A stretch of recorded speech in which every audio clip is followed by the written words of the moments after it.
வணக்கம். வசியின் வாசிப்புகளில் சிவகாமியின் சபதம் 3ஆம் பாகம் பிச்சுவின் காதல். அத்தியாயம் 1.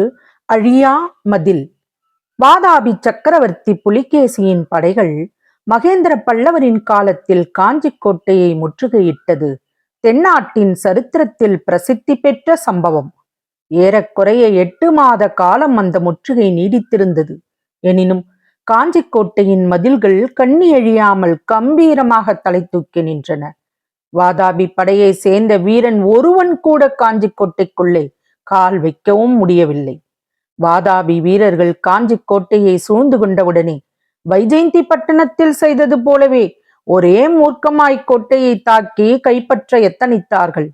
காலாட்படையை சேர்ந்த கணக்கற்ற வீரர்கள் ஏக காலத்தில் கோட்டையின் நாற்புறத்திலும் அகழிகளை நீந்தி கடக்க முயன்றார்கள். கோட்டை மதில்களின் மேல்மறைவான இடங்களில் இருந்து மழை போல் பொழிந்த அம்புகளும் அகழியில் இருந்த முதலைகளும் அவ்வீரர்களையெல்லாம் யமலோகத்துக்கு அனுப்பின. தப்பி தவறி கரையேறிய வீரர்கள் கோட்டை மதிலோரமாக கண்ணுக்கு தெரியாமல் அமைத்திருந்த பொறிகளில் அகப்பட்டு திண்டாடினார்கள்.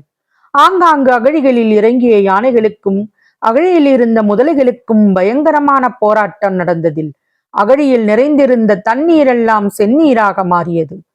முதல் முயற்சியில் தோற்ற பிறகு கோட்டை வாசல்களுக்கு எதிரே அகழியை தூர்த்து கோட்டை கதவுகள் மேல் யானைகளை மோதச் செய்ய முயன்றார்கள்.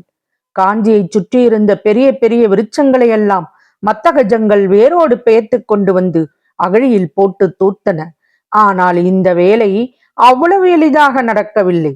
கோட்டை வாசலின் மேல் மாடங்களில் மறைவான இடங்களில் இருந்து பல்லவ வீரர்கள் வேகமாக எரிந்த வேல்கள் யானைகளின் கண்களிலும் மற்றுமுள்ள மர்மஸ்தானங்களிலும் தாக்க அவை வீறிட்டு கொண்டு திருப்பியோடி சலுக்கற்படைகளுக்கே சேதமுண்டாக்கின.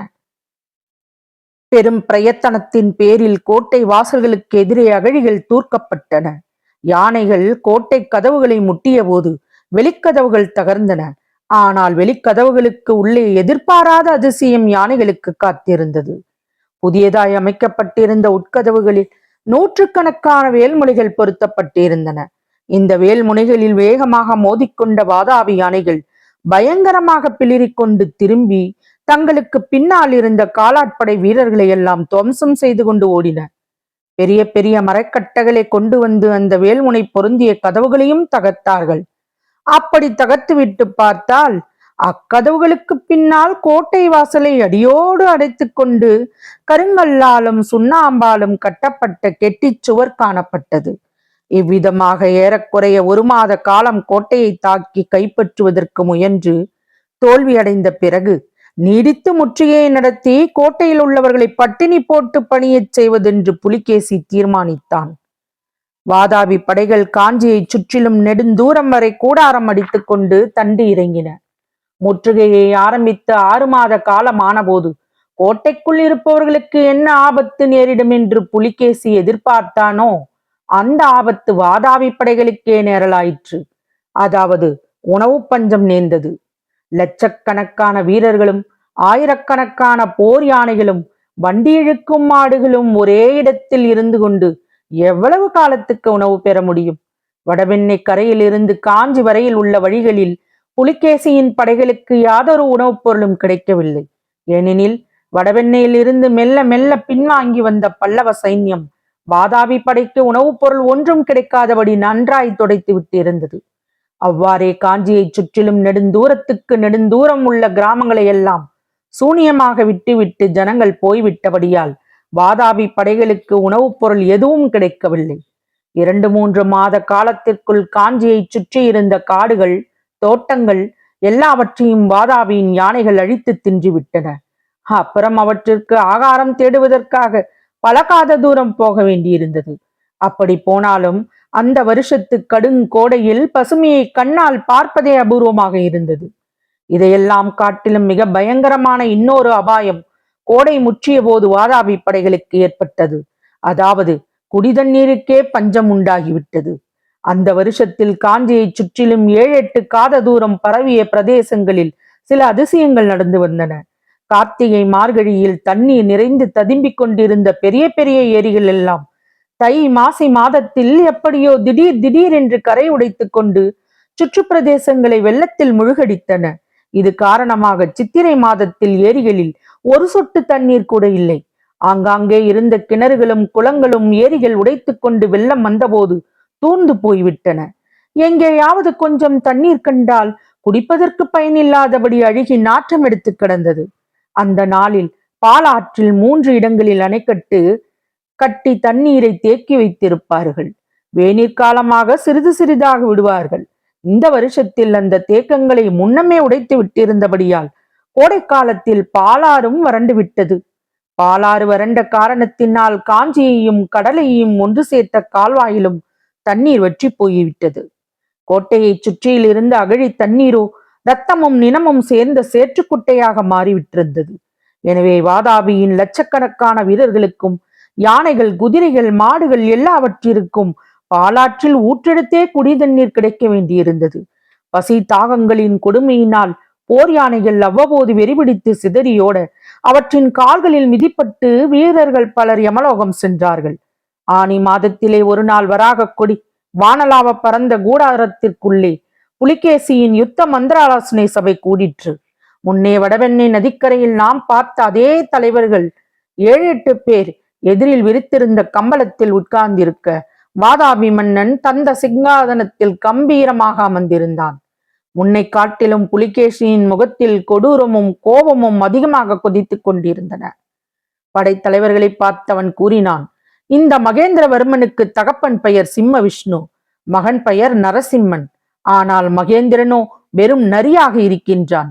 வலையில் நரி புகுந்து கொள்வது போல இவன் கோட்டைக்குள்ளே புகுந்து கொண்டிருக்கின்றான். நரி வலையில் இருந்து வெளியே வரும் என்று எத்தனை நாளைக்குத்தான் காத்து கொண்டிருப்பது? உங்களில் யாருக்காவது ஏதாவது யோசனை தோன்றுகின்றதா? படைத்தலைவர்கள் மௌனமாக இருந்தார்கள். ஒருவராவது வாய் திறந்து பேச துணியவில்லை. ஏன் எல்லோரும் மௌனம் சாதிக்கிறீர்கள்? வெற்றி மேல் வெற்றி கிடைத்துக் கொண்டிருந்த போது நான், நீ என்று எல்லோரும் யோசனை சொல்ல முன்வந்தீர்கள். யோசனை தேவையாக இருக்கும் போது வாயை மூடிக்கொண்டிருக்கிறீர்கள். ஆஹா, நமது பிச்சு மட்டும் இப்போது இருந்திருந்தால் என்று சொல்லி புலிகேசி பெருமூச்சு விட்டான். சபையில் ஒருவன், பிரபு, பிச்சுவை பற்றி எந்த விதமான தகவலும் வரவில்லையா என்று கேட்டான். பிச்சுவிடமிருந்து செய்தி வந்து நெடுங்காலம் ஆகிறது. வடவெண்ணை கரையில் வஜ்ரபாகு என்னும் களப்பால தலைவனிடம் அனுப்பிய ஓலைக்கு பிறகு அவரிடம் இருந்து ஒரு தகவலும் இல்லை. மதுரை பாண்டியனை பார்ப்பதற்கு அவர் போயிருந்த சமயத்தில் ஏதேனும் நேர்ந்து விட்டதோ என்னவோ. ஆகா, பிச்சு மட்டும் இப்போது இருந்தால் உங்களைப் போல விழித்துக் கொண்டு இருப்பாரோ? ஒற்றர் தலைவரே, புத்த பிச்சு என்ன ஆகியிருப்பார் என்று கண்டுபிடிக்கும்படியாக 8 மாதத்திற்கு முன்னாலேயே சொன்னேனே, இதுவரை ஏதாவது தகவல் கிடைத்ததா என்று கேட்க ஒற்றர் படைத்தலைவன் தலைகுனிந்து கொண்டான். பிறகு புலிகேசி அங்கே எல்லோருக்கும் முதலில் இருந்தவனை பார்த்து, சேனாதிபதி, உமக்கு என்ன தோன்றுகிறது? முற்றுகையை தொடர்ந்து நடத்த வேண்டியதுதானா? மகேந்திர பல்லவனை பணியச் செய்ய இன்னும் எத்தனை காலம் பிடிக்கும் என்று நினைக்கின்றீர் என்று கேட்டான். அதற்கு வாதாபி சேனாதிபதி, மதில் மேல் காணப்படும் பல்லவ வீரர்கள் கொஞ்சம் கூட வாட்டமின்றி கொழுத்தே காணப்படுகிறார்கள். ஆனால் நம்முடைய வீரர்களுக்கு இப்பொழுது அறவயிறு உணவுதான் கொடுக்கிறோம். இன்னும் 1 மாதம் போனால் அதுவும் கொடுக்க முடியாது. சுற்றுப்புறத்தில் 10 காத தூரத்திற்கு ஒரு தானிய விதை கூட கிடைக்காது என்றார். புலிகேசியின் முகத்தில் கோபம் கொதித்தது. ஆமாம் ஆமாம், எப்பொழுது பார்த்தாலும் இந்த பஞ்சப்பாட்டுத்தான். இம்மாதிரி மூக்கால் அழுவதை தவிர வேறு ஏதாவது யோசனை சொல்லுவதற்கு இங்கு யாரும் இல்லையா என்று கோபக்குரலில் புலிகேசி கேட்க, படைத்தலைவர்களில் ஒருவன், பிரபு, காவேரி கரையில் 6 மாத காலமாக பாண்டியராஜா காத்து கொண்டிருக்கிறார். சோழவள நாட்டில் சென்ற வருஷம் நன்றாக விளைந்த தானியம் ஏராளமாக இருக்கிறது. ஜெயந்தவர்ம பாண்டியருக்கு ஓலை அனுப்பினால் ஒருவேளை அவர் உணவு அனுப்பக்கூடும் என்றான். இதை கேட்ட புலிகேசி சற்று தூரம் ஆழ்ந்த யோசனையில் இருந்தான். பிறகென்று திடீரென்று துள்ளி குதித்து எழுந்து எல்லோரையும் ஒரு தடவை சுற்றி பார்த்துவிட்டு, என்ன செய்வதென்று தீர்மானித்து விட்டேன். இனிமேல் நான் இங்கேயே சும்மா உட்கார்ந்திருந்தால் எனக்கு பைத்தியமே பிடித்துவிடும். சேனாதிபதி, நீர் இங்கேயே நமது சைன்யத்தின் பெரும் பகுதியுடன் முற்றுகையை நடத்தி கொண்டிரும். 1,00,000 வீரர்களுடன் நான் தெற்கே புறப்பட்டு சென்று பாண்டிய மன்னனை நேரில் பார்த்துவிட்டு வருகிறேன். யானைப்படை என்னுடன் வரட்டும்.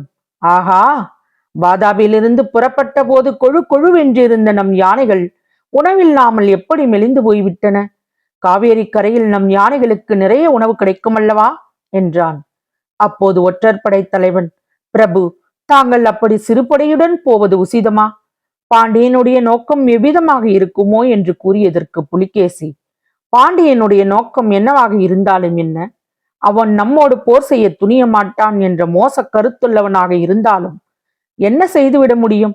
காவேரி கரையில் ஒளிந்து கொள்ளுவதற்கு கோட்டை ஒன்றும் இல்லை. எதிரி போர்க்களத்தில் நிற்கும் வரையில் எனக்கு பயமும் இல்லை என்றான். தொடரும். பசியின் வாசிப்புகள் பிடித்திருக்கும் என்று நம்புகிறேன். எனக்கு சப்ஸ்கிரைப் செய்து, லைக் செய்து, ஷேர் செய்யவும். தங்களின் மேலான கருத்துக்களை கமெண்டில் பதிவிடவும். அதுவே எனக்கு உற்சாகமூட்டும். நன்றி.